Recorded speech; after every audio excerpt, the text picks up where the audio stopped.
Ramuan Getir.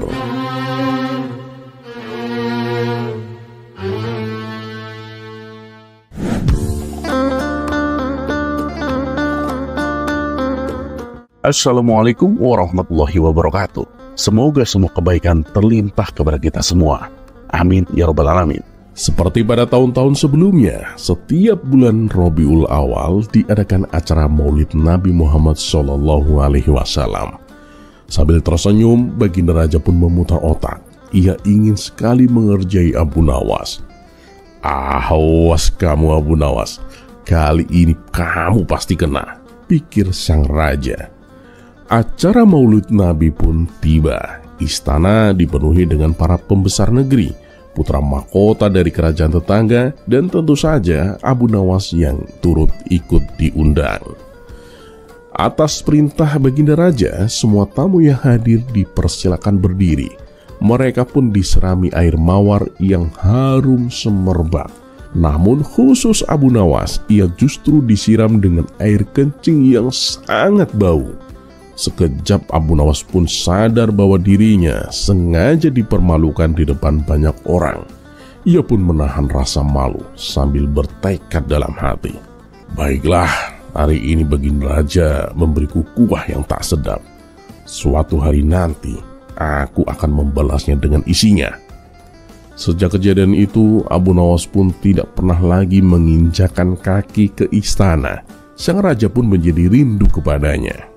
Ketika Baginda Raja memanggilnya, Abu Nawas menolak datang dengan alasan sakit demam di sekujur tubuhnya. Karena khawatir terjadi sesuatu, Baginda Raja pun memutuskan untuk menjenguknya dengan ditemani beberapa petinggi kerajaan.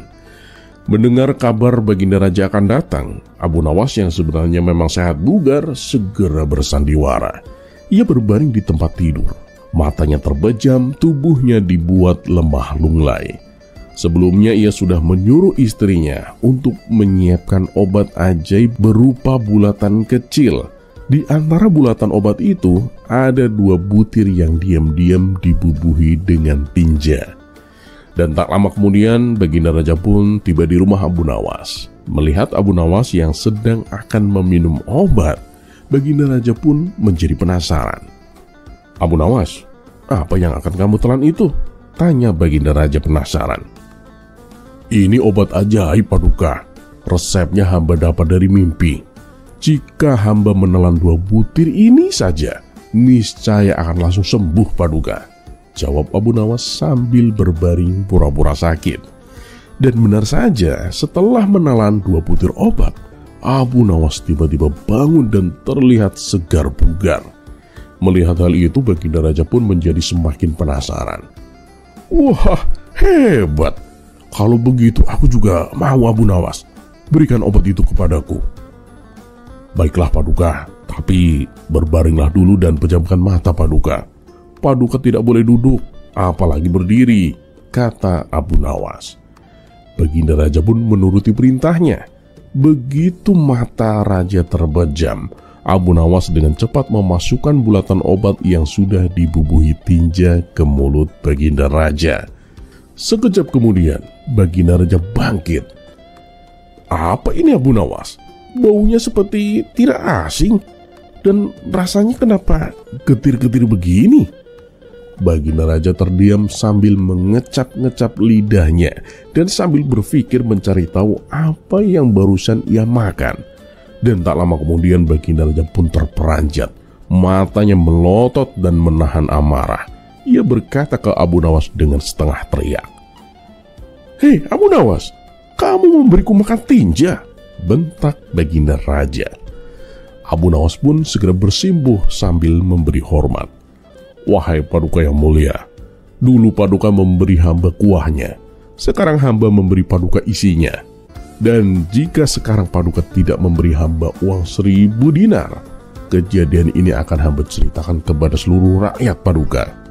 Baginda Raja panik dan ketakutan, menyadari akan malunya dirinya jika semua tahu bahwa sang raja telah makan tinja. "Aduh, jangan Abu Nawas, jangan beritahu siapapun. Aku akan memberimu 1000 dinar," timpal Baginda Raja. Dan akhirnya dengan terpaksa Baginda Raja dan para pengikutnya kembali ke istana. Mereka menyiapkan uang sejumlah 1.000 dinar untuk Abu Nawas.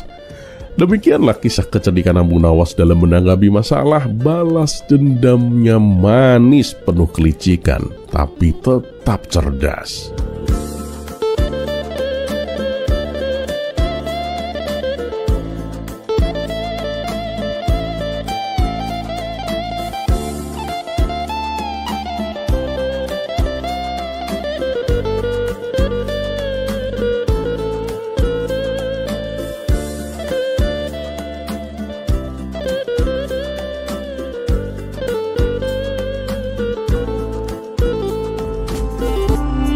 Kisah selanjutnya,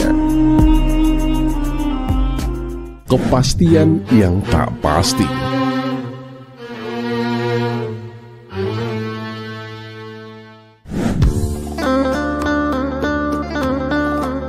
Amin ya Rabbal Alamin. Pada suatu hari Abu Nawas diundang ke istana. Undangan kali ini bukanlah untuk diuji kecerdikannya, melainkan untuk menerima hadiah.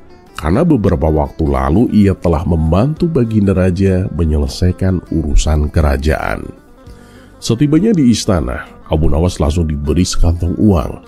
Baginda Raja kemudian bertanya, "Mau kamu apakan uang sebanyak itu, Abu Nawas?" "Akan aku belikan keledai, Paduka. Sepulang dari sini, saya akan langsung ke pasar," jawab Abu Nawas. Mendengar jawaban itu, Baginda Raja segera menegurnya. "Ya Abu Nawas, seharusnya kamu ucapkan dulu insya Allah." Namun teguran Baginda Raja itu sama sekali tidak dihiraukan Abu Nawas. Hal itu membuat Baginda Raja agak kesal dan sedikit emosi. Abu Nawas yang melihat perubahan sikap sang raja mencoba menenangkan. "Ampun Paduka yang mulia, bukannya saya tidak menghargai nasihat Paduka. Tapi coba Paduka pikir, uangnya saya sudah ada. Keledai bukanlah hewan langka. Di pasar pasti banyak ditemukan. Saya akan dengan mudah membelinya. Jadi menurut saya tidak perlu mengucapkan insya Allah." Penjelasan Abu Nawas ini justru membuat Baginda Raja semakin kesal. "Ya sudah, terserah kamulah. Aku tidak mau mencampuri urusanmu. Dan mulai detik ini, aku sudah tidak mau mengenalmu, Abu Nawas," ketus Baginda Raja. Abu Nawas pun segera meninggalkan istana dan pergi ke pasar untuk membeli seekor keledai. Setelah mendapatkan keledai yang diinginkan, dengan hati gembira ia membawanya pulang. Dalam perjalanan, Abu Nawas bergumam, "Nah ini semuanya berjalan lancar. Kenapa pula harus mengucapkan insya Allah? Bukankah ini memang sebuah kepastian?" Namun baru saja ia berkata demikian, tiba-tiba seekor ular melintas di hadapan keledai. Sontak si keledai terkejut dan ketakutan. Ia pun berlari sekencang-kencangnya hingga membuat Abu Nawas terpelanting dan jatuh ke tanah. Sementara si keledai terus berlari dan menghilang. "Aduh, sial sekali nasibku. Gara-gara tidak menuruti nasihat Baginda Raja, semuanya jadi berantakan. Keledaiku hilang, badanku luka-luka," keluh Abu Nawas.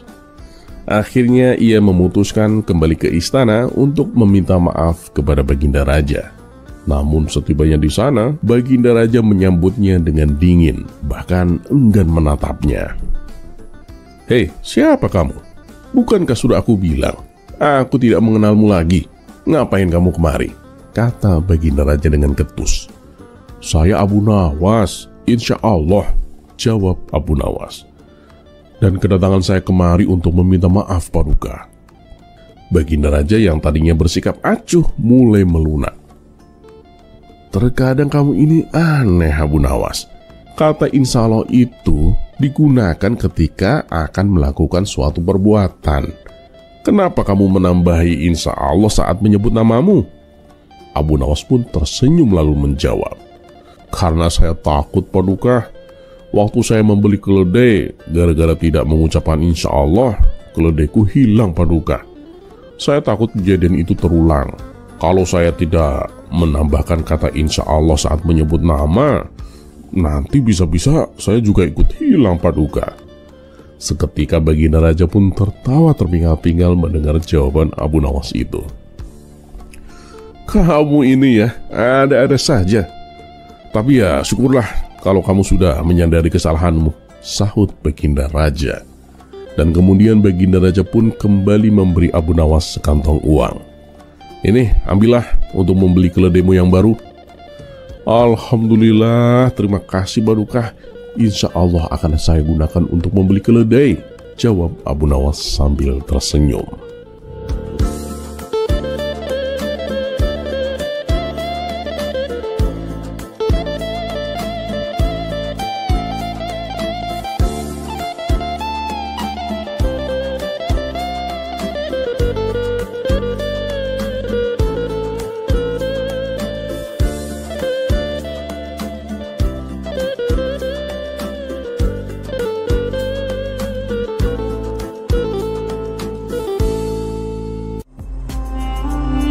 Kisah selanjutnya.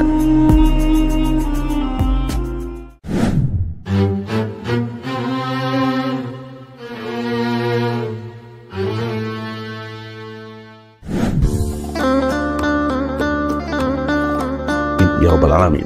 Assalamualaikum. Abu Nawas memiliki tetangga yang terkenal super usil. Apapun yang dilakukan Abu Nawas dan istrinya, tetangga itu selalu ikut campur. Seolah-olah hidupnya tak punya urusan sendiri. Pernah suatu ketika Abu Nawas dan istrinya terlibat pertengkaran kecil gara-gara hal sepele.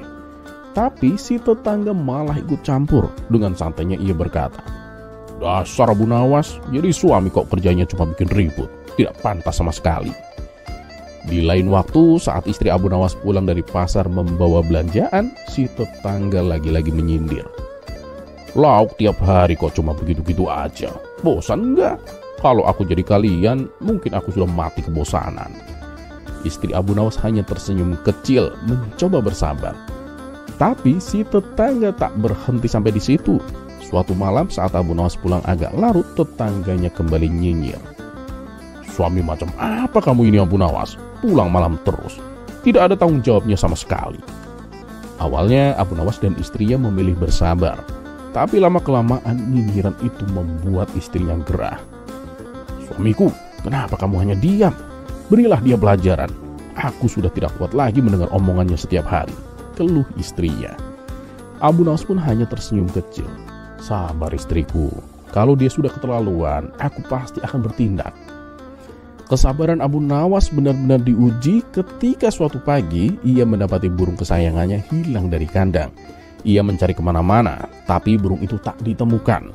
Saat itu si tetangga muncul lagi dengan mulut pedasnya. "Dasar Abu Nawas, urus diri sendiri saja tidak becus, masih juga pelihara burung. Tentu saja burungnya kabur," katanya dengan nada mengejek.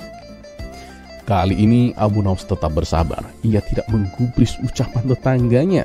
Sebaliknya, ia pergi ke belakang rumah dan mulai menggali sebuah lubang besar di tanah. Melihat hal itu si tetangga semakin usil. "Hei Abu Nawas, burungmu hilang kok malah menggali lubang. Apalagi akal-akalanmu kali ini?" Abu Nawas menoleh dengan wajah tenang. "Aku menggali ini karena ternyata burungku sudah mati. Jadi aku akan menguburnya." Si tetangga pun mengangguk, tapi tidak bisa menahan diri untuk berkomentar lagi. "Hah? Tapi lubangnya kok besar sekali? Bukannya burungmu itu tubuhnya kecil? Kamu ini selalu lebay Abu Nawas."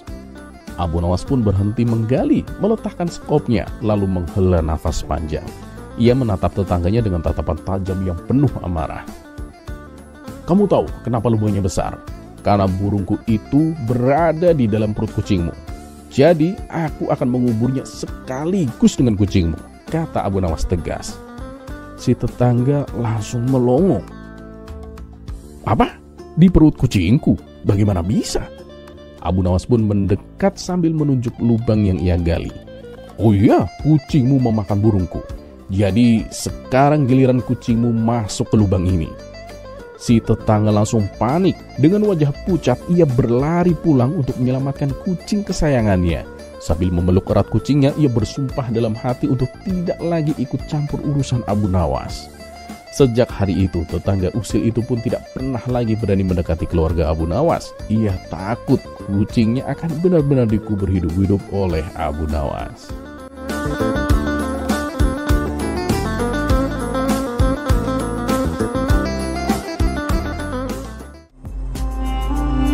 Kisah selanjutnya.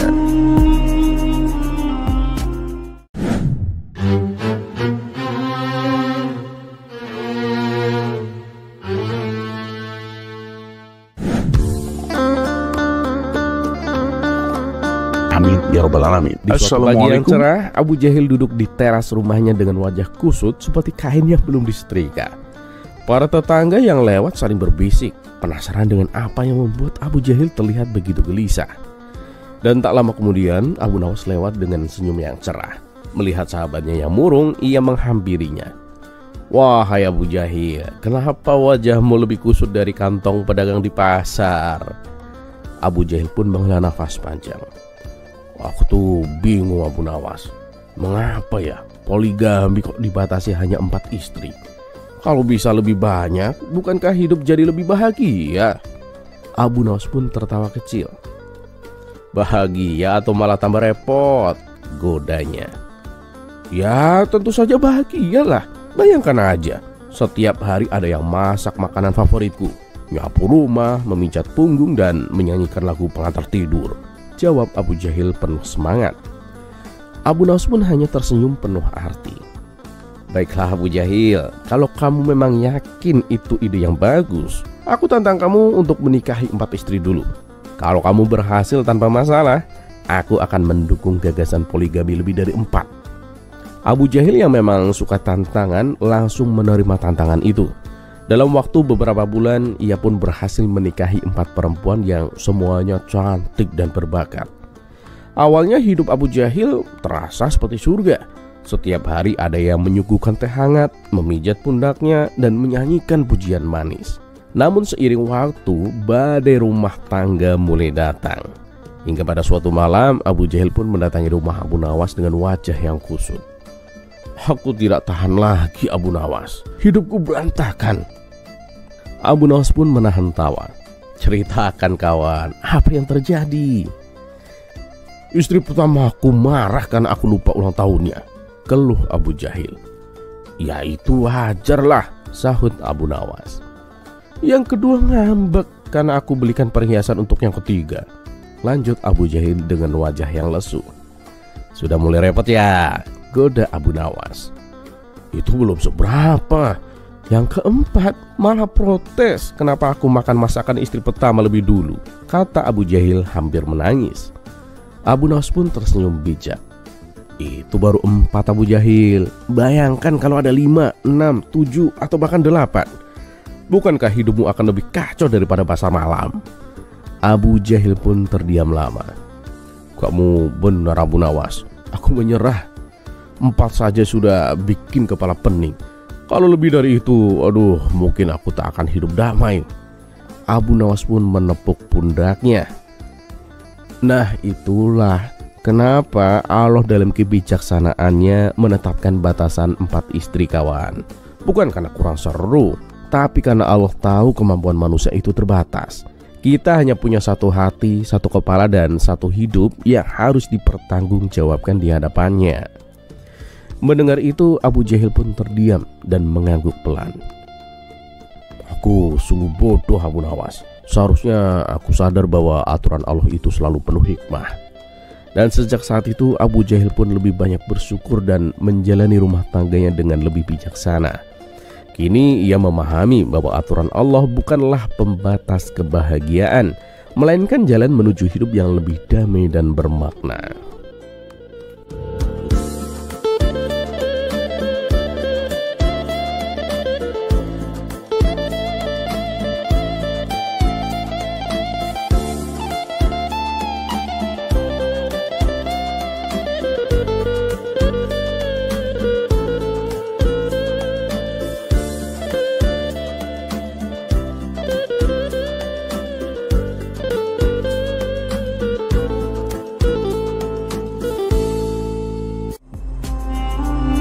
Kisah selanjutnya.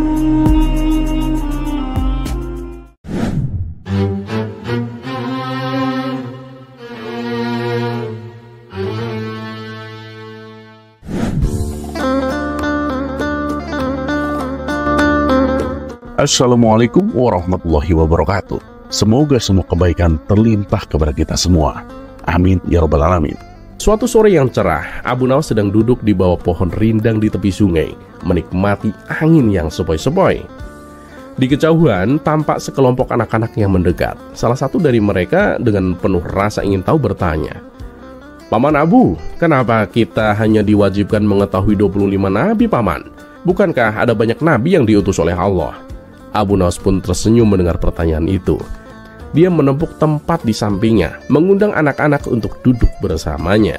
Setelah semuanya duduk dengan tenang, Abu Nawas mulai berbicara dengan lembut, namun penuh kebijaksanaan. "Wahai anak-anak, memang benar bahwa Allah telah mengutus banyak nabi, bahkan lebih dari yang kita ketahui. Ada ribuan nabi yang diutus kepada berbagai umat sepanjang sejarah ini. Namun hanya 25 nabi yang Allah perintahkan agar kita ketahui secara khusus. Apakah kalian tahu mengapa?" Anak-anak itu saling berpandangan. Lalu salah satu dari mereka menggeleng. "Tidak, Paman, mengapa hanya 25 ya?" Abu Nawas pun mengusap janggutnya dan kemudian berkata, "Coba kita pikirkan, nabi-nabi ini tidak hanya sekedar nama. Mereka dipilih oleh Allah sebagai utusan yang membawa pesannya kepada manusia. Setiap nabi memiliki kisah yang penting untuk kita pelajari. Karena melalui mereka, kita bisa mendapatkan pelajaran berharga tentang iman, kebaikan, kesabaran, dan keadilan. Namun jika kita disuruh mengingat ribuan nabi, mungkin kita akan bingung dan sulit memahami semuanya." Anak-anak itu pun mulai mengangguk tampak setuju, tetapi masih ingin penjelasan lebih lanjut. Abu Nawas pun melanjutkan, "Allah memilih 25 nabi ini sebagai yang wajib diketahui karena mereka memiliki berbagai momen penting dalam sejarah manusia. Mulai dari Nabi Adam sebagai manusia pertama dan bapak seluruh umat manusia, hingga Nabi Muhammad, penutup para nabi dan pembawa risalah terakhir. Melalui kisah-kisah mereka, kita bisa belajar tentang bagaimana Allah membimbing manusia, memberikan petunjuk, dan menunjukkan kasih sayangnya kepada umatnya." Abu Nawas berhenti sejenak dan memastikan anak-anak mengikuti penjelasannya. Lalu ia melanjutkan, "Nabi Nuh mengajarkan kita tentang keteguhan hati meski dihina oleh kaumnya. Nabi Ibrahim mengajarkan keikhlasan dalam pengorbanan. Nabi Musa mengajarkan keberanian menghadapi penguasa yang zalim. Dan Nabi Isa mengajarkan kasih sayang dan kesabaran. Semua nabi ini dipilih agar kita bisa belajar dan meneladani sifat-sifat mereka dalam kehidupan sehari-hari kita."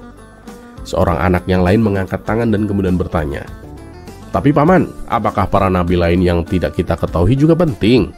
Abu Nawas pun tersenyum lebar. "Tentu saja mereka juga penting, tapi Allah Maha Bijaksana. Dia tahu bahwa cukup dengan mengetahui 25 nabi ini, kita sudah bisa mendapatkan pelajaran yang dibutuhkan untuk menjalani hidup dengan baik. Para nabi lain mungkin diutus untuk kaum yang berbeda dalam situasi yang berbeda, namun intinya tetap sama. Semua nabi mengajarkan tauhid, yaitu mengesahkan Allah dan menuntun manusia ke jalan yang benar." Anak-anak pun terlihat semakin paham. Lalu Abu Nawas memberikan penutup yang bijak. "Kalian tahu, mengetahui 25 nabi ini bukan hanya untuk mengingat nama-nama mereka, tetapi untuk mengenal kisah mereka dan mengambil hikmah dari perjuangan mereka, dan juga meneladani sifat-sifat baik mereka. Dengan begitu, kita bisa menjadi umat yang lebih baik dan lebih dekat kepada Allah SWT." Anak-anak itu pun tersenyum puas. Mereka merasa telah mendapatkan pelajaran penting dari Abu Nawas. Dengan wajah ceria, mereka pun beranjak pulang sambil mengulang-ulang nama-nama para nabi yang mereka ketahui. Abu Nawas pun tersenyum puas, senang bisa berbagi kebijaksanaan dengan cara yang mudah dipahami. Ia pun kembali menikmati sore yang damai di tepi sungai, merenungi betapa pentingnya memahami kebijaksanaan Allah dalam segala hal.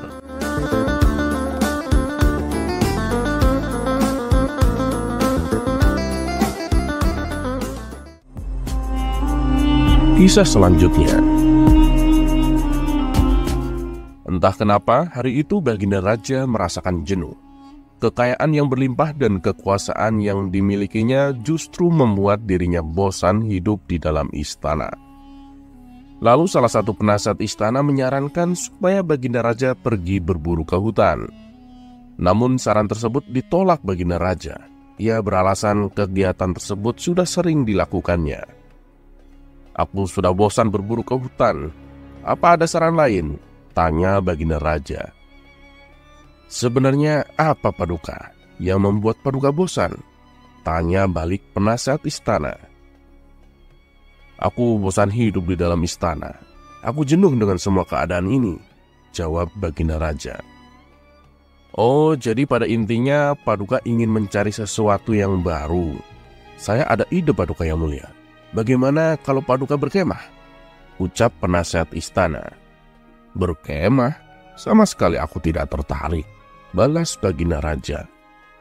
Begini Paduka yang mulia, supaya kegiatan berkemah Paduka berkesan, Paduka ajak serta Abu Nawas. Nanti Paduka tantang Abu Nawas sebuah permainan. Bukankah selama ini Paduka ingin supaya Abu Nawas kalah? Ucap penasehat istana. Ya memang, tapi permainan apa yang ingin kau usulkan?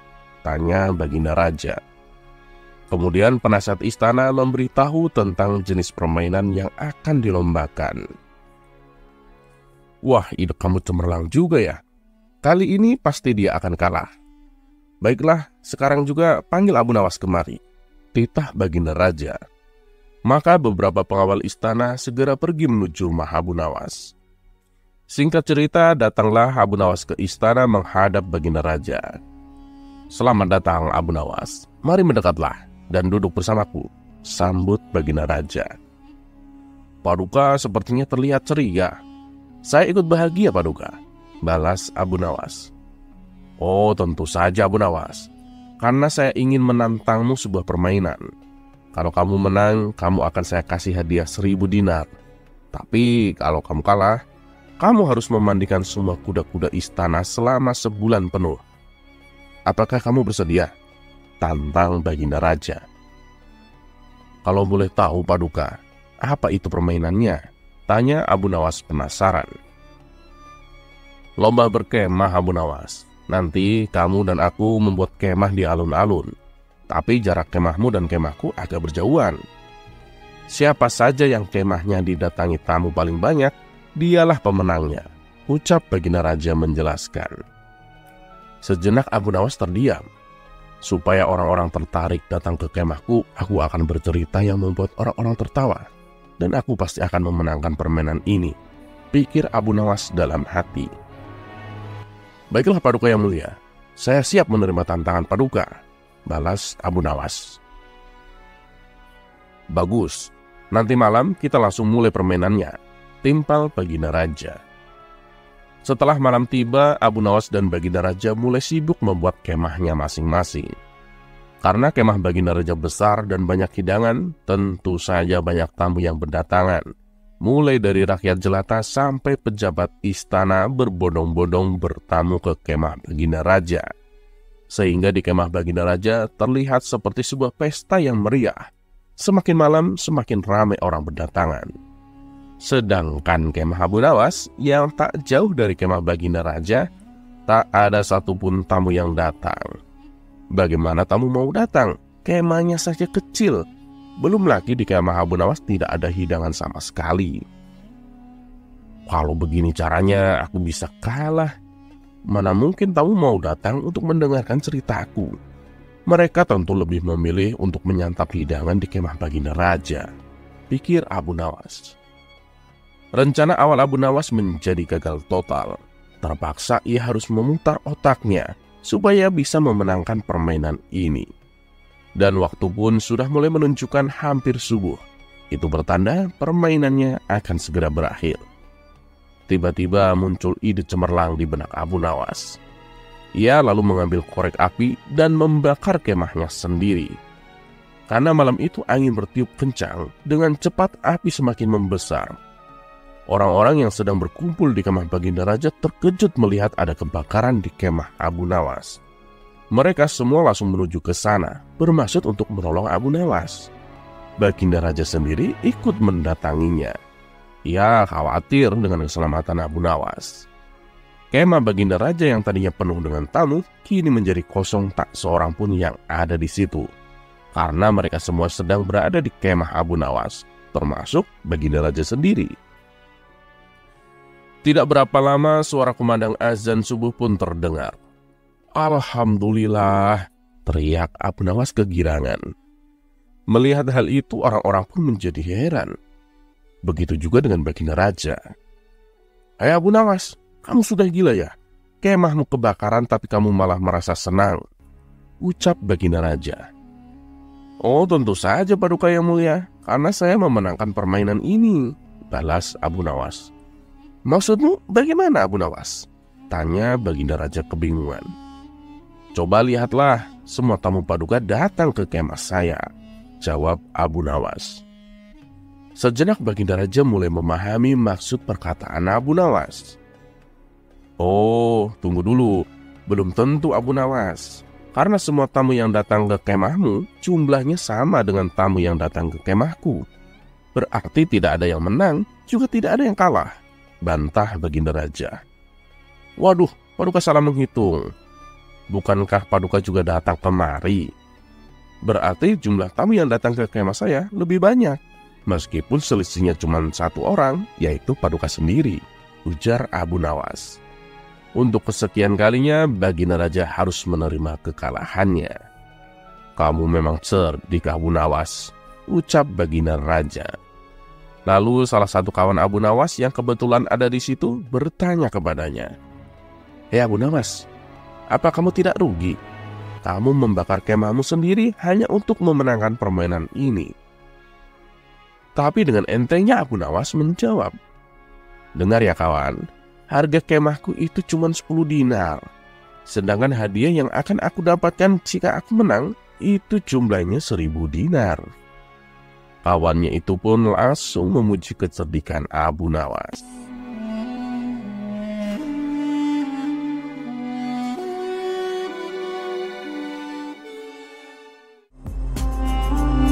Kisah selanjutnya.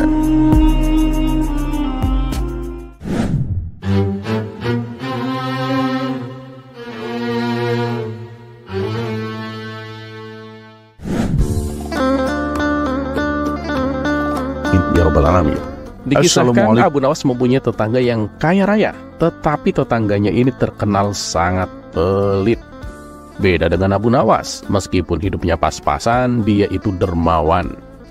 Suatu ketika saat Abu Nawas sedang duduk santai di depan rumah, tetangganya yang kaya itu menghampirinya. Ia menghasut Abu Nawas untuk tidak menafkahi keluarganya agar menjadi orang kaya raya seperti dirinya. "Aku ini memang ingin kaya, tapi tidak dengan cara sepertimu lah," jawab Abu Nawas. "Loh, tapi kan yang penting kaya Abu Nawas," timpal tetangganya. "Emang gak salah kamu ingin aku sepertimu? Segala keperluan kamu meminjam ke tetangga, padahal hartamu sendiri banyak tapi tidak dimanfaatkan," balas Abu Nawas. "Udahlah Abu Nawas, sekarang coba lihat aku. Hartaku banyak, tidak sepertimu, miskin dan tak punya apa-apa," kata tetangganya. "Apa bagusnya punya harta banyak tapi tidak dimanfaatkan?" tutur Abu Nawas. "Ah, kamu belum tahu Abu Nawas. Bagiku melihat kiloannya saja sudah cukup," jawab tetangganya. Beberapa hari kemudian tetangganya ini kembali mendatangi rumah Abu Nawas. "Ada apa kesini? Mau menghasutku lagi?" tanya Abu Nawas dengan ketus. "Wah, jangan seujon gitu dong Abu Nawas. Aku tuh gak ada niat jahat sama kamu. Aku tuh datang ke sini cuma ingin minjem keledaimu," jawab tetangganya. "Loh, katanya hartamu banyak. Kenapa tidak beli keledai? Kok malah minjem?" tanya Abu Nawas. "Ah Abu Nawas, ya memang aku ini kaya. Semua orang juga tahu kalau aku ini kaya raya. Tapi aku juga tidak bodoh Abu Nawas. Lebih baik minjemlah daripada beli," balas tetangganya. Walaupun merasa geram, Abu Nawas tetap meminjamkan keledai kepada tetangganya. Dan sore harinya tetangganya datang untuk mengembalikan keledai milik Abu Nawas. "Ini aku kembalikan keledainya Abu Nawas, tapi aku minta bayaran 1 dinar," pinta tetangganya. Mendengar hal itu Abu Nawas heran. "Kamu yang meminjam keledai, tapi kamu yang minta bayaran? Apa aku tidak salah dengar?" tanya Abu Nawas mulai emosi. Jangan marah dulu Abu Nawas. Gini ceritanya, tadi waktu di jalan keledaimu itu lapar, lalu aku kasih makan rumput. Nah, rumputnya itu harganya 1 dinar, jawab tetangganya. Nggak malu kamu, katanya kaya, banyak harta, malah sering minjem keledai. Bukannya bayar sewa keledai malah minta bayaran, kata Abu Nawas semakin emosi. Sudahlah, aku tak ingin bertengkar denganmu. Nih, uang 1 dinar untukmu. Tapi ingat, jangan harap aku meminjamkan keledai lagi, ucap Abu Nawas. Tetangganya mengambil uang 1 dinar itu dan pulang ke rumah. Sementara itu, Abu Nawas memikirkan sebuah rencana untuk memberi pelajaran kepada tetangganya. Siasat pun disusun. Abu Nawas berangkat ke pasar untuk membeli peci baru. Lalu ia pergi menemui penjual keledai dan membayarnya terlebih dahulu untuk seekor keledai yang akan diambil di lain waktu. Kemudian dia juga pergi menemui penjual buah-buahan dan membayarnya terlebih dahulu. Dia juga menemui penjual burung dan membayarnya terlebih dahulu. Setelah semuanya selesai, Abu Nawas pun memulai jebakannya. Ia sengaja duduk di depan rumah dengan menggunakan peci barunya. Melihat hal itu, tetangganya yang kaya raya tapi pelit tertarik dan ingin meminjamnya. Ia pun segera menghampiri Abu Nawas. Wah, pecimu bagus sekali Abu Nawas. Berapa harganya? Tanya si tetangga. Ini peci keramat, warisan dari leluhurku. Tidak bisa dinilai dengan harga, jawab Abu Nawas. Keramat apanya? Kamu suka mengada-ngada saja Abu Nawas, balas tetangganya. Kamu ingin bukti? Ayo ikut aku sekarang, ajak Abu Nawas. Mereka berdua pun lalu pergi ke tempat penjual keledai. Mau ngapain kita ke sini Abu Nawas? Tanya tetangganya terlihat bingung. Selama ini kan kamu selalu minjam keledai. Nah, sekarang aku akan belikan untukmu, balas Abu Nawas. Kemudian si penjual memberikan keledai kepada Abu Nawas. Lalu Abu Nawas berkata kepada tetangganya, nih keledai untukmu, silakan dibawa. Tetangganya senang bukan main, tapi rasa senangnya langsung berganti menjadi takjub. Karena ia melihat ketika si penjual minta bayaran, Abu Nawas malah melepas peci dan menggosoknya. Baik tuan, sudah lunas, kata si penjual keledai. Abu Nawas lalu mengajak tetangganya ke pasar buah. Setelah Abu Nawas mengambil buah dan memasukkannya ke dalam keranjang, ia cukup menggosokkan pecinya, dan si penjual buah langsung mengatakan, baik tuan, sudah lunas. Begitu juga saat membeli burung, cukup dengan menggosok peci. Si penjual burung langsung berkata, baik tuan, sudah lunas. Rentetan peristiwa tersebut membuat tetangganya heran dan terpana. Sungguh ajaib, benar-benar ajaib peci Abu Nawas itu, gumam tetangganya. Abu Nawas, aku belilah pecimu itu, pinta tetangganya. Woi, jangan dong, nggak mungkin aku jual ini. Ini itu peci warisan, aku nggak berani menjualnya, sahut Abu Nawas. Sudah sini, aku beli dengan harga 200 dinar lah Abu Nawas, kata tetangganya. Abu Nawas pun terperanjat mendengarnya. 200 dinar bisa buat beli rumah baru itu, pikir Abu Nawas. Aduh, gimana ya? Sebenarnya sih aku keberatan, tapi aku juga nggak tega menolak permintaanmu. Kamu itu kan tetangga dan juga sahabatku, kata Abu Nawas berpura-pura. Sudah Abu Nawas, jual saja padaku, desak tetangganya. Ya sudahlah, kalau kamu maksa mah mau gimana lagi, jawab Abu Nawas. Setelah transaksi selesai, Abu Nawas pun pulang dengan membawa uang 2.000 dinar. Keesokan harinya, si tetangga mendatangi rumah Abu Nawas dengan penuh emosi. Kamu menipuku Abu Nawas, seru tetangganya. Menipumu? Bagaimana ceritanya aku menipumu? Tanya Abu Nawas. Saat aku praktekkan ketika beli baju, si penjual tetap minta bayaran kepadaku. Padahal aku sudah menggosok peci ini berkali-kali. Mana uangku yang 2.000 dinar itu? Ayo kembalikan. Ini pecimu. Uang peci ini tidak bisa bikin gratis saat belanja kok, ucap tetangganya. Waduh, yang bilang bisa bikin gratis itu siapa? Aku kan cuma bilang peci ini itu warisan leluhur, ujar Abu Nawas. Dan aku juga tidak menyuruhmu untuk meniru apa yang aku lakukan loh, lanjut Abu Nawas. Akhirnya si tetangga telah mendapatkan balasan atas perbuatan yang dilakukannya kepada Abu Nawas. Dengan cara ini, Abu Nawas berhasil memberi pelajaran kepada tetangganya yang pelit dan serakah itu.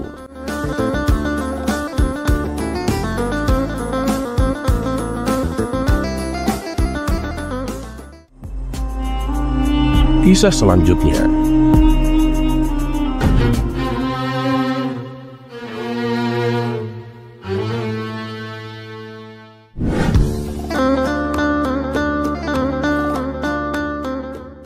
Dikisahkan, Abu Nawas dan beberapa sastrawan membuat syair yang isinya mengkritik kebijakan istana. Sontak hal ini membuat Baginda Raja murka. Ia pun lalu memerintahkan beberapa prajurit untuk menangkap mereka. Ketika Abu Nawas dan kawan-kawannya sudah dibawa ke istana, mereka lalu dihadapkan kepada Baginda Raja.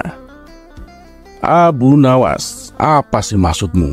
Dan kawan-kawanmu membuat syair mengkritik pemerintah," bentak Baginda Raja. Abu Nawas pun lalu memberikan penjelasan bahwa perbuatannya semata-mata agar Baginda Raja bisa mengetahui kondisi rakyatnya. Begitu mendengar penjelasan Abu Nawas, Baginda Raja pun tersadar. Tapi ya, ia tak mungkin melepaskan Abu Nawas dan kawan-kawannya begitu saja, apalagi sampai meminta maaf. Akhirnya Baginda Raja terlintas sebuah ide untuk menutupi kesalahannya. "Baiklah, untuk kali ini kalian kuampuni dan akan aku bebaskan. Tapi ada syaratnya," tutur Baginda Raja. "Wah, apa syaratnya Paduka?" tanya Abu Nawas. "Syaratnya aku akan memberi kalian 3 pertanyaan dan kalian harus menjawabnya dengan benar," terang Baginda Raja. Kemudian satu persatu dari mereka dipanggil ke depan untuk menjawab pertanyaan. Dan akan tetapi tidak ada satupun dari mereka yang bisa menjawabnya dengan benar. Akhirnya tibalah giliran Abu Nawas. "Bagaimana Abu Nawas? Apakah kau sudah siap?" tanya Baginda Raja. "Saya sudah siap Paduka," jawab Abu Nawas. "Oke, pertanyaan yang pertama. Apa yang paling cepat di dunia ini?" tanya Baginda Raja. Tanpa perlu waktu lama, Abu Nawas pun langsung menjawab. "Paduka, yang paling cepat di dunia ini adalah pikiran manusia," jawab Abu Nawas. Coba sebutkan alasannya," pinta Baginda Raja. "Begini Paduka, sebab jangankan bintang yang jauh di langit, akhirat saja yang jaraknya belum ada yang tahu, pikiran manusia sudah sampai ke situ," jelas Abu Nawas. Mendengar jawaban Abu Nawas, Baginda Raja mengangguk-ngangguk sebagai tanda setuju. "Oke, sekarang pertanyaan kedua Abu Nawas. Apa yang paling panjang di dunia?" Abu Nawas tersenyum dan menjawab, "Paduka, yang paling panjang di dunia ini adalah pikiran manusia." Mendengar hal itu, Baginda Raja pun terkesan dengan kecerdasan Abu Nawas. Ya. Sekarang pertanyaan terakhir. Apa yang paling berat di dunia?" tanya Baginda Raja. "Oh, itu ya gampang sekali Paduka. Yang paling berat di dunia ini adalah Paduka memberikan pertanyaan-pertanyaan ini tanpa adanya hadiah uang sebesar pun." Dan sontak Baginda Raja pun tertawa, disusul oleh orang-orang yang ada di situ. Karena telah berhasil menghibur Baginda Raja, Abu Nawas dan kawan-kawannya diberi hadiah sejumlah uang. Akan tetapi sebelum Abu Nawas beranjak pergi, ia berkata kepada Baginda Raja, "Paduka, saya juga punya tebakan untuk Paduka," celetuk Abu Nawas. "Oh ya? Apa tebakannya Abu Nawas?" tanya Baginda Raja. "Tebakannya sederhana sih Paduka. Tapi sebelum saya memberitahu, kita buat perjanjian dulu. Bagaimana Paduka?" ujar Abu Nawas. "Oke, apa perjanjiannya Abu Nawas?" tanya Baginda Raja. "Kalau Paduka bisa menebaknya dengan tepat, kami akan mengembalikan semua hadiah yang telah Paduka berikan. Tapi Paduka, kalau jawaban Paduka salah, Paduka harus menambahkan hadiah untuk kami," tutur Abu Nawas. Oke, baiklah. Saya setuju Abu Nawas," sahut Baginda Raja. Maka Abu Nawas mulai memberikan pertanyaan. "Paduka, apa yang bisa berjalan tanpa kaki?" tanya Abu Nawas.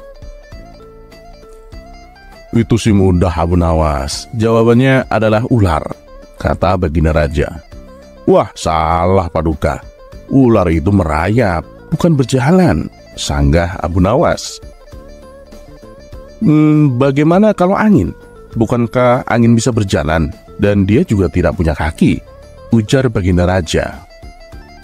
Itu juga salah Paduka. Angin itu kan terbang, bukan berjalan, jawab Abu Nawas. Sesaat Baginda Raja terdiam.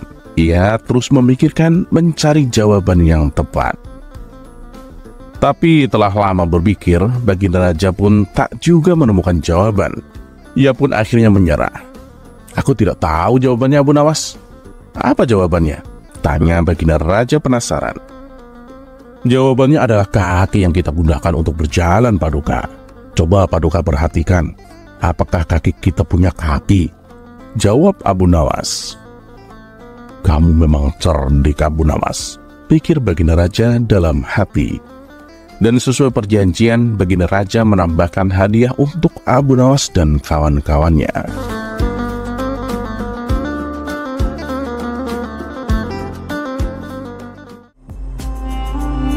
Kisah selanjutnya.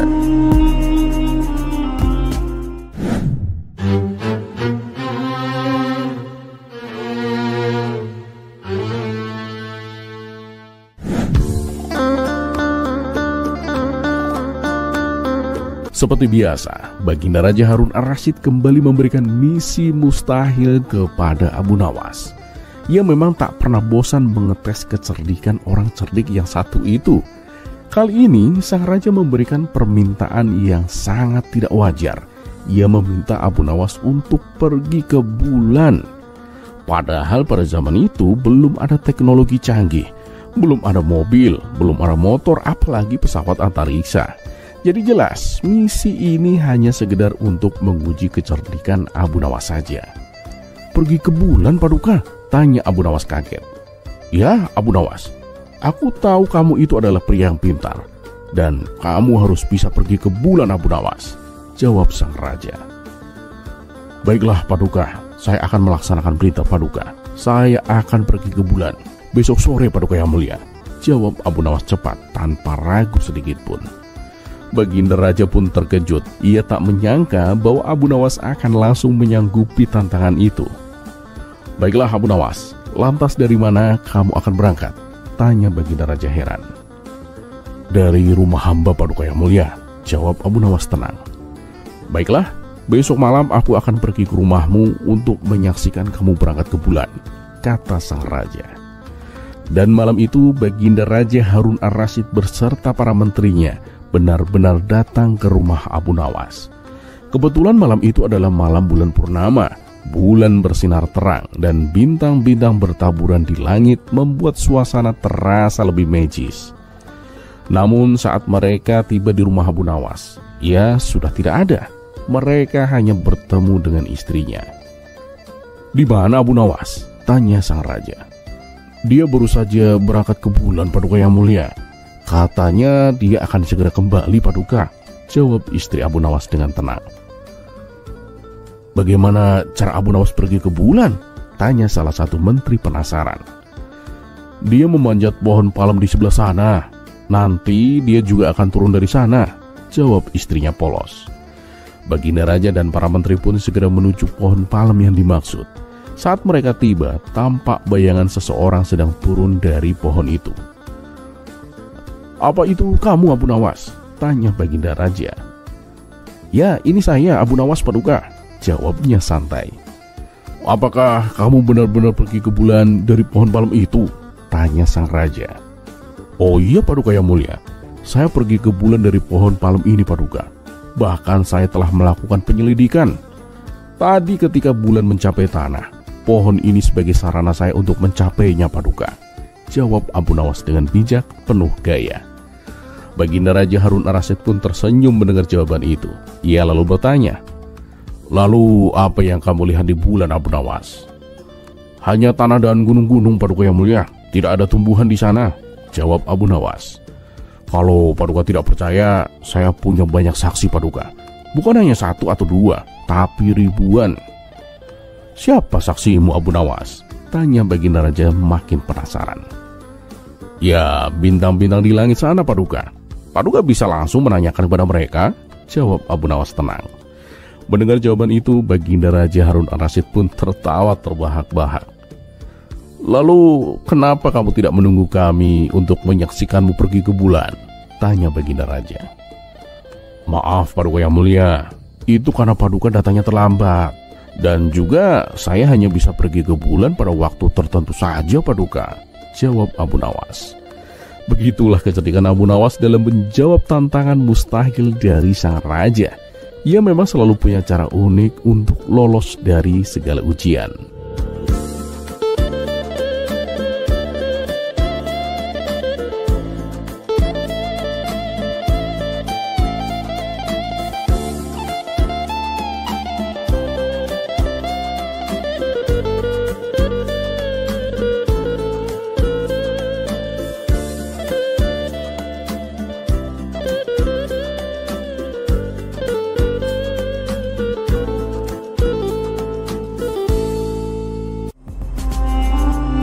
Kisah selanjutnya.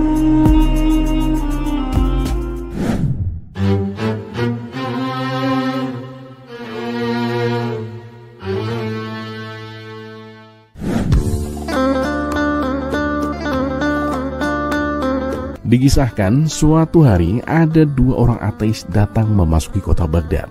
Tujuan utama mereka adalah untuk mencari orang yang percaya adanya Tuhan, lalu mengajaknya berdebat. Dan singkat cerita, sampailah mereka di sebuah warung tempat biasa Abu Nawas nongkrong bersama kawan-kawannya. Melihat ada dua tamu asing, kawan-kawan Abu Nawas pun menyambut mereka dengan ramah. Setelah dipersilakan duduk, kedua orang asing itu pun langsung bertanya, "Adakah di sini orang yang mengaku pintar?" Mendengar pertanyaan itu, kawan-kawan Abu Nawas pun menjadi heran. "Memangnya kenapa Tuan? Ada keperluan apa mencari orang pintar?" Tanya salah satu dari mereka. "Kami ingin mengajaknya berdebat tentang keberadaan Tuhan," jawab salah satu dari dua orang ateis tersebut. "Kenapa harus diperdebatkan Tuan? Tuan tidak percaya adanya Tuhan?" Tanya kawan Abu Nawas. "Oh tidak, sama sekali tidak percaya. Kalau kamu percaya Tuhan, apakah kamu pernah melihatnya?"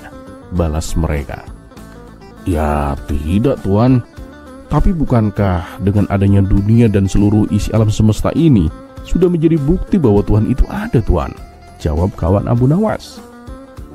"Dari mana kamu tahu kalau yang menciptakan alam semesta adalah Tuhan?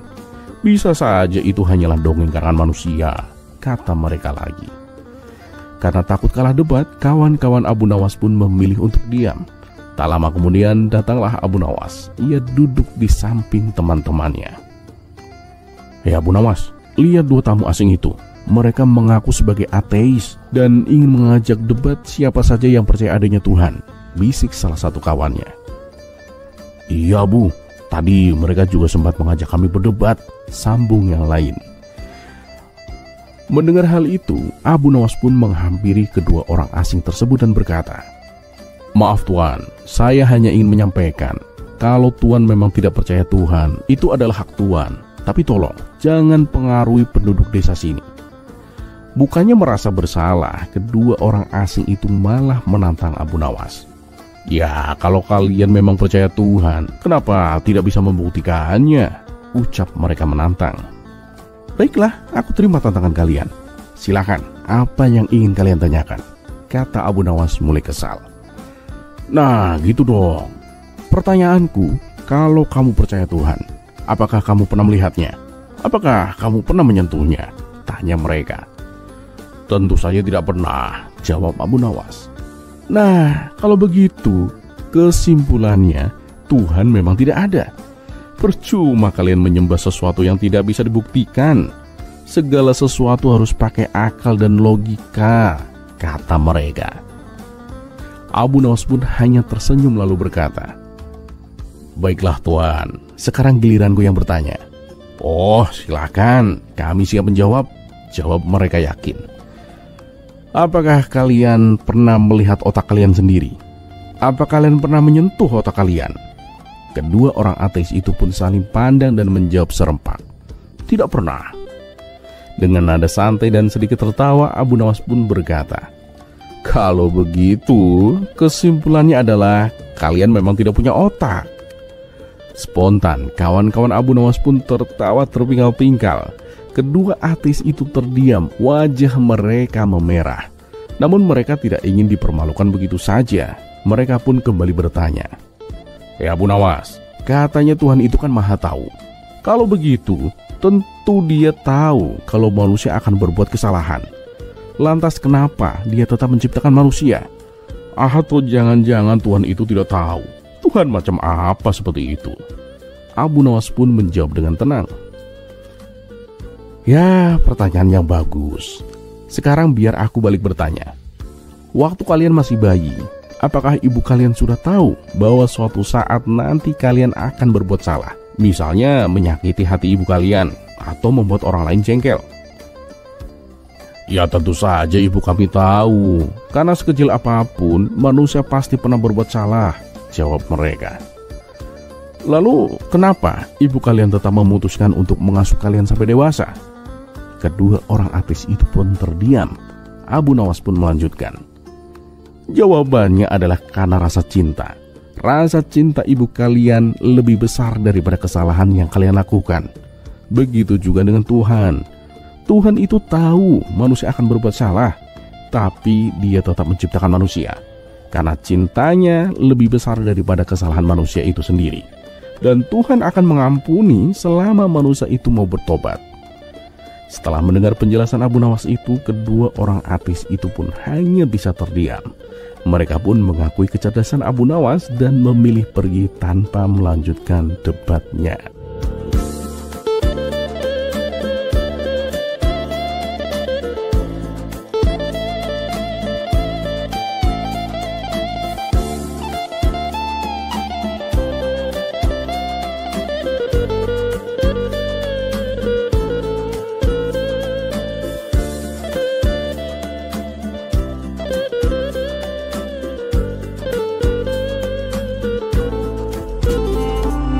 Kisah selanjutnya.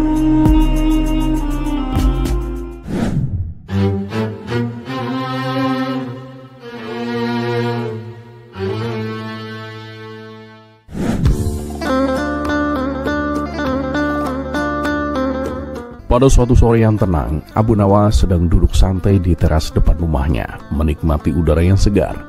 Tiba-tiba seorang kawannya datang menghampirinya dengan langkah yang tergesa-gesa. Kawan itu terlihat agak penasaran dan langsung menyapa Abu Nawas.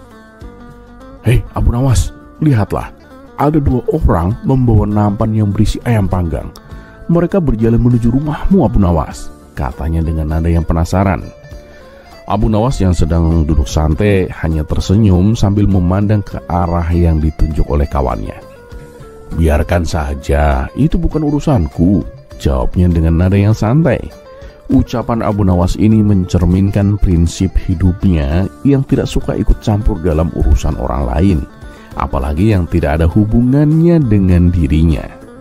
Kawan Abu Nawas itu terdiam sejenak, lalu melanjutkan. Tapi mereka benar-benar ke rumahmu Abu Nawas? Bukankah itu aneh? Mungkin mereka membawa sesuatu untukmu? Abu Nawas pun mengangkat bahu dan berkata lagi. Biarkan saja, itu bukan urusanmu.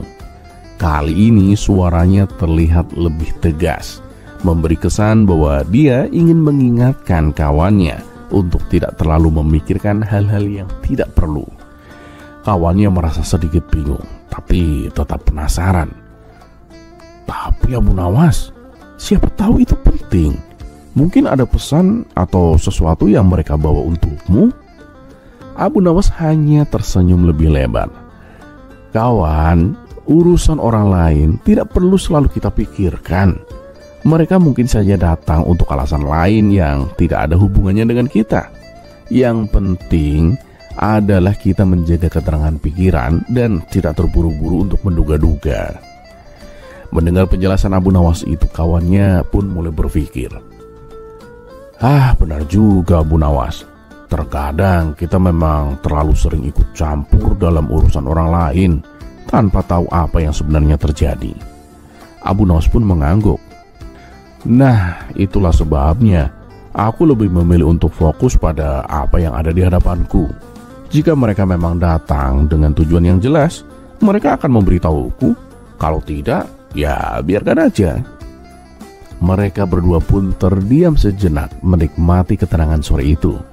Tanpa disadari, dua orang yang membawa nampan ayam panggang itu sudah tiba di depan rumah Abu Nawas. Ternyata mereka datang bukan untuk memberikan sesuatu, melainkan hanya untuk meminta sedikit saran dari Abu Nawas. Kawannya pun terkejut dan tertawa kecil. Lihat Abu Nawas, ternyata mereka datang hanya untuk berbicara. Tidak ada yang perlu dikhawatirkan. Abu Nawas pun tersenyum bijak. Nah, lihat kan, tidak semua hal perlu kita khawatirkan. Kadang lebih baik membiarkan waktu yang menjawab. Kawannya terdiam sejenak, merenungkan kata-kata Abu Nawas. Akhirnya dia pun mengangguk, setuju dengan prinsip hidup yang diajarkan oleh sahabatnya itu.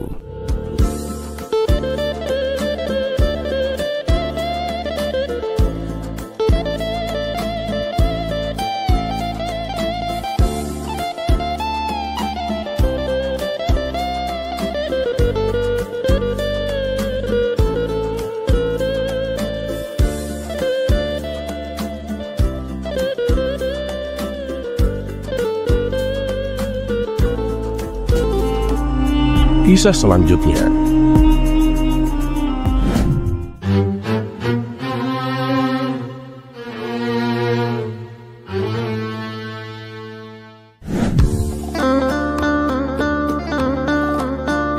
Pada suatu ketika, saat Abu Nawas sedang nongkrong di warung sambil menikmati secangkir teh manis, datanglah beberapa prajurit istana. Mereka lalu duduk di kursi yang bersebelahan dengan Abu Nawas. Tak berselang lama, terdengar suara percakapan mereka yang saling menyombongkan diri. Suasana menjadi agak tegang karena masing-masing prajurit ingin terlihat lebih hebat daripada yang lain. Salah satu prajurit yang dikenal dengan nama Si Kuat berkata, "Ketika aku berperang, di tengah pertempuran aku terluka parah. Beberapa pisau masih menancap di lenganku. Tapi aku terus berjuang. Bahkan dalam kondisi seperti itu, aku sanggup membunuh 5 orang prajurit musuh." Prajurit lainnya yang lebih muda dan dikenal sebagai si cepat tak mau kalah. Ia pun ikut menyombongkan diri. "Itu sih belum seberapa. Waktu aku ikut perang, aku dikeroyok oleh 10 pasukan musuh. Aku mendapati kapak tertancap di kakiku. Dan tanganku juga terluka oleh beberapa pisau yang menancap. Tapi aku terus berjuang. Meskipun berdarah-darah, aku berhasil mengalahkan mereka semua dan pulang dengan kemenangan." Mendengar cerita bualan tersebut, Abu Nawas yang sedang menikmati teh manisnya pun tidak bisa menahan diri.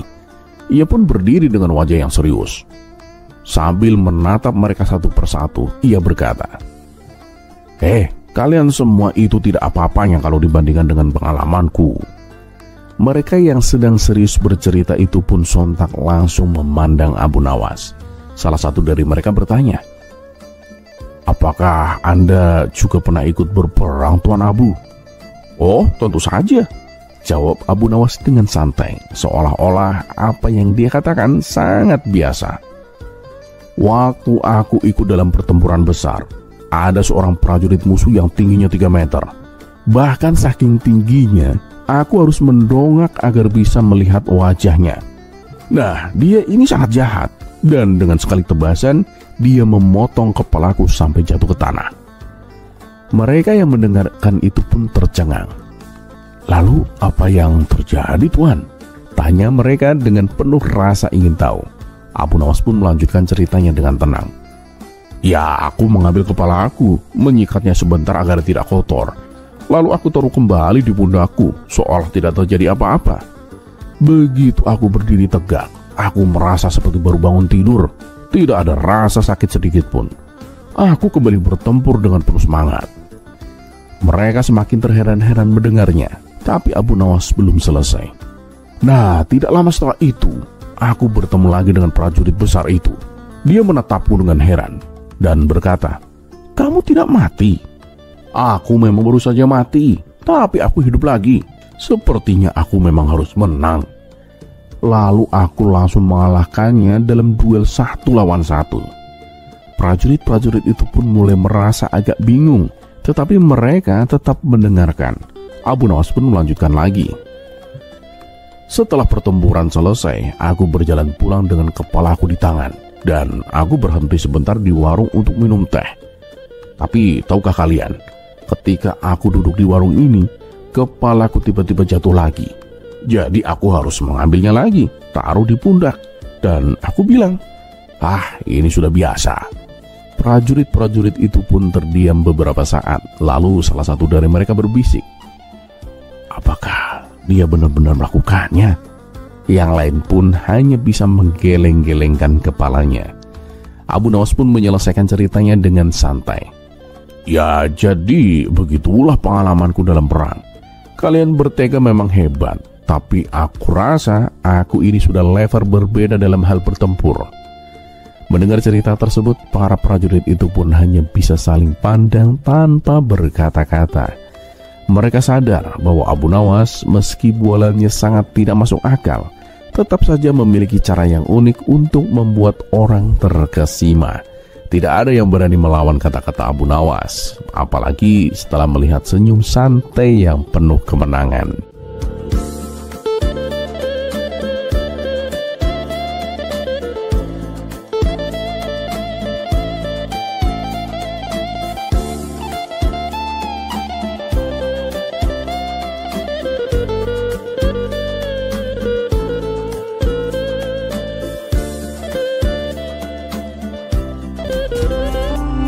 Kisah selanjutnya.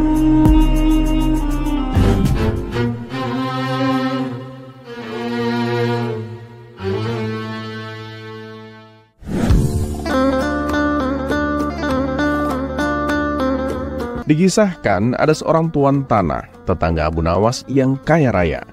Hampir semua warga desa setempat bekerja di perkebunan milik tuan tanah tersebut. Tapi tuan tanah itu memiliki sifat yang kikir dan pelit. Tidak hanya itu saja, dia juga berprofesi sebagai rentenir. Abu Nawas yang bijaksana resah atas sifat tetangganya itu. Dia berpikir keras bagaimana cara agar sang tuan tanah bertobat dan tidak melanjutkan profesi laknatnya. Setelah perenungan yang mendalam, ide cemerlang Abu Nawas pun muncul. Dan pada keesokan harinya, Abu Nawas menemui kawan-kawannya yang sedang asik nongkrong di warung. Dia bercerita, semalam aku mendapatkan wangsit dalam mimpiku yang gak bisa aku tolak. Memangnya wangsit apa Abu Nawas? Tanya salah satu kawannya. Wangsit itu mengatakan bahwa apapun yang dititipkan padaku akan beranak, sahut Abu Nawas. Beranak? Beranak gimana maksudnya? Tanya kawan-kawannya. Ya, ketika kalian menitipkan benda padaku seperti ayam, maka dalam beberapa hari ayam itu akan beranak dan bertambah. Begitupun ketika kalian menitipkan uang atau aku meminjam uang kepada kalian, beberapa hari kemudian uang itu akan beranak dan bertambah, kata Abu Nawas dengan serius. Sebagian kawannya percaya, sebagian kawan lainnya nggak percaya. Mereka berpikir ini adalah usaha Abu Nawas agar bisa meminjam uang. Wah, kalau begitu aku akan menitip 1 ekor kambing padamu nanti sore, kata salah satu kawan yang percaya. Aku juga, aku mau menitip 2 dinar uang padamu, timpal kawan lainnya. Ternyata setelah 5 hari berlalu, kambing dan uang yang dititipkan kepada Abu Nawas benar-benar beranak. Dari 1 ekor kambing dikembalikan menjadi 5 ekor. Begitupun uang yang dititipkan. Dari 2 dinar dikembalikan menjadi 5 dinar. Berita kehebatan Abu Nawas ini tersebar luas ke penduduk desa. Berita itu sampai juga kepada telinga tuan tanah yang pelit dan berprofesi sebagai kang rentenir. Hingga pada suatu hari, tuan tanah bersama para pengawalnya mendatangi rumah Abu Nawas. Dia menanyakan, "Wahai Abu Nawas, kamu sedang butuh apa? Katakan saja, nanti aku bantu. Gak usah sungkan-sungkan." "Maaf tuan, sepertinya saat ini saya sedang tidak membutuhkan apa-apa," kata Abu Nawas. "Ya sudah, Nanti kalau kamu perlu apa-apa, datang saja padaku. Gak usah sungkan-sungkan. Timpal tuan tanah dengan senyum yang ramah, kemudian berlalu meninggalkan rumah Abu Nawas. Suatu sore Abu Nawas merasa lapar. Dia sudah tidak mempunyai apapun di dalam rumah untuk dimakan. Kemudian dia teringat akan tuan tanah dan rencananya dulu. Abu Nawas langsung mendatangi rumah si tuan tanah. Dia meminjam 3 butir telur untuk dimakan. 5 hari kemudian, Abu Nawas mengembalikan telur tersebut. Tuan tanah kaget ketika membuka bingkisan dari Abu Nawas. 3 telur tuan tanah kini menjadi 15 telur. Abu Nawas, kamu mau butuh apa lagi? Ayam, kambing, apa uang? Silahkan, kamu mau butuh berapa? Tanya si tuan tanah dengan girang. Enggak tuan, sepertinya saya sudah cukup. Saya lagi nggak butuh apa-apa, kata Abu Nawas beralasan. Sudahlah Abu Nawas, nih ini aja nih, uang 100 dinar kamu bawa. Siapa tahu kamu nanti ada kebutuhan mendadak, kata si tuan tanah dengan menyodorkan sekantong uang berisi 100 dinar. Waduh tuan, saya jadi nggak enak kalau begini. Saya jadi ngerepotin tuan, jawab Abu Nawas. Gak apa-apa Abu Nawas, tenang aja. Tapi biasa ya, beranak, kata si tuan tanah penuh harap. Oh siap tuan, saya akan menjaganya, jawab Abu Nawas. Kemudian Abu Nawas pun undur diri untuk pamit pulang. Tidak terasa 5 hari berlalu, Abu Nawas tak kunjung datang. Hingga 1 bulan pun Abu Nawas tak kunjung datang untuk mengembalikan uang milik tuan tanah. Ya Abu Nawas, sudah 1 bulan aku menantimu, tapi kamu tidak datang juga ke rumahku, kata tuan tanah. Oh iya tuan, sebenarnya dari kemarin-kemarin aku akan ke rumah tuan, namun aku sibuk sekali.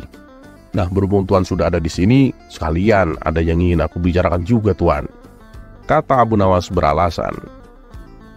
Oh gak apa-apa saudaraku, silahkan, apa yang ingin kau bicarakan, timpal tuan tanah. Jadi begini tuan, sebenarnya uang yang tuan pinjamkan kepadaku buru-buru beranak. 3 hari kemudian malah mati gak tahu sisa, terang Abu Nawas. Apa maksudmu Abu Nawas? Tanya tuan tanah sambil emosi. Kamu mau mempermainkanku ya? Sambung tuan tanah. Ya bagaimana ya tuan ya? Karena memang ketika sesuatu itu bisa beranak, pasti sesuatu itu juga bisa mati tuan. Ya mungkin tuan lagi kena apesnya aja. Gimana kalau misalkan tuan pinjamkan uang ke saya lagi? Ya jangan banyak-banyak lah tuan, 500 dinar aja. Biar nanti kembalinya bisa menutupi uang yang mati kemarin, kata Abu Nawas memancing. Gila kamu, 100 dinar aja mati, apalagi 500 dinar, ujar si tuan tanah sambil ngeloyor pergi. Ia tak berani memperpanjang urusan itu dengan Abu Nawas, karena ia tahu Abu Nawas adalah orang dekatnya kerajaan. Kalau sampai ia menuntut, yang ada malah dia yang bakalan masuk bui karena menjalankan bisnis rentenir laknatnya itu.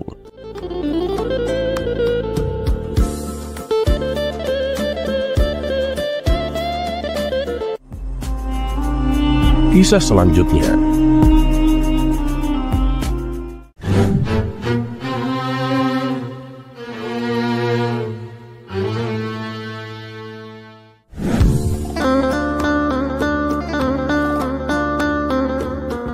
Suatu hari Abu Nawas yang terkenal dengan kelakuannya yang nyeleneh dan suka berbuat konyol diajak berbincang-bincang oleh baginda raja di aula kerajaan. Ya Abu Nawas, beberapa bulan ini aku heran dengan penampilanmu, kata baginda raja. Heran kenapa Paduka? Tanya Abu Nawas. Perasaan tidak ada yang berubah dengan penampilan saya. Coba kau lihat, sekarang kamu itu lebih sering membawa tongkat. Padahal usiamu kan belum terlalu tua Abu Nawas, ujar baginda raja. Oh soal itu, jangan salah Paduka. Ini tongkat ajaib. Dengan tongkat ini saya bisa membuat orang lupa dengan dirinya sendiri, tutur Abu Nawas. Masa sih? Coba kau buktikan, pinta baginda raja. Abu Nawas pun mengambil tongkatnya dan menunjuk ke salah satu orang petugas istana. Berapa umurmu? Tanya Abu Nawas. Petugas itu bingung dan tidak tahu harus menjawab apa, mengingat yang bertanya adalah Abu Nawas, orang yang terkenal dengan tingkah konyolnya. Benar saja bisa jadi salah, apalagi menjawab salah, pikir si petugas istana. Akhirnya petugas istana tersebut memilih untuk menjawab, "Tidak tahu, Tuan." Nah, Paduka, lihat sendiri kan? Dia bahkan tidak tahu umurnya sendiri, celetuk Abu Nawas. Sontak tingkah Abu Nawas ini membuat Baginda Raja tertawa terpingkal-pingkal. "Kamu luar biasa, Abu Nawas. Ada kehebatanmu selain itu?" goda Baginda Raja. Abu Nawas lalu membalas dengan candaannya. "Ini Paduka, mungkin bagi sebagian orang ketika jatuh sakit dia akan menjadi lemah tak berdaya. Seluruh tubuhnya mungkin menjadi demam dan menggigil. Tapi kalau saya yang jatuh sakit, justru membuat rumah saya itu aman dari aksi pencurian. Pencuri tidak akan berani masuk, Paduka." Baginda Raja pun heran mendengarnya. "Kenapa bisa begitu, Abu Nawas? Apakah dengan kamu sakit kekuatanmu malah jadi bertambah?" "Bukan itu, Paduka. Tapi karena sepanjang malam saya kan batuk terus-menerus, sehingga bila ada pencuri yang hendak masuk ke rumah saya, dia pasti tidak akan berani. Dia mengira kalau saya sudah siap sedia untuk menangkapnya," jawab Abu Nawas. Untuk kedua kalinya, Baginda Raja dibuatnya tertawa terbahak-bahak. Ia pun memberikan hadiah kepada Abu Nawas sebagai penghibur dirinya.